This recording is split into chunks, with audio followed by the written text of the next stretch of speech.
ఏమంటాడు కాదు గుడ్డ లోడ్ తీస్తాడంట. అది కూడా అన్నాడులే, గుడ్డ ముందు గుడ్డలోడు తీసి కట్రాయర్ మీద రావాలంటే గుడ్డలోడు తీయాలి కదా. ఇంకోటి లేదు, ఇంకోటి కూడా అన్నాడు, మేము గెలిచిన తర్వాత గన్నవరం వంశీని ఉచ్చపోయిస్తాను అని చెప్పాడు.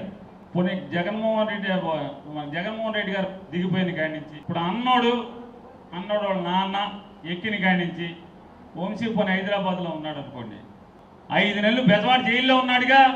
రోజు వెళ్ళి పోయించావా జైల్లోకి వెళ్ళి? 5 నెలలు రోజుకి వెళ్ళి జైల్లోకి వెళ్ళి పోయించావా అని అడుగుతున్నా. ఎందుకు పోయించలా? మాట మీద నిలబడవా? బెజవాడ జైలుకి వెళ్ళి పోయించాలి కదా, పోయించవా? ఊరికే మైకుల ముందు పోయిస్తారా? వస్తున్నాడు మరొక 3 నెలలు, గుడివేడలో అడుగు పెడుతున్నాడు ఆరోగ్యం బాగు చేసుకుని. ఎవడొస్తాడో రండి కట్రాయి మీద నడిపిస్తాకి, ఎవడొస్తాడో కట్రాయి మీద నడిపిస్తాకి. గుండె ఆపరేషన్ చేయించుకున్నాడు, అన్ని సరి చేయించుకున్నాడు, ఆరోగ్యంగా మరొక 3 నెలల్లో వస్తున్నాడు. వచ్చాక ఎవడొస్తాడో రండిరా అండర్ మీద నడిపించండి, చూస్తాం. కట్రాయి మీద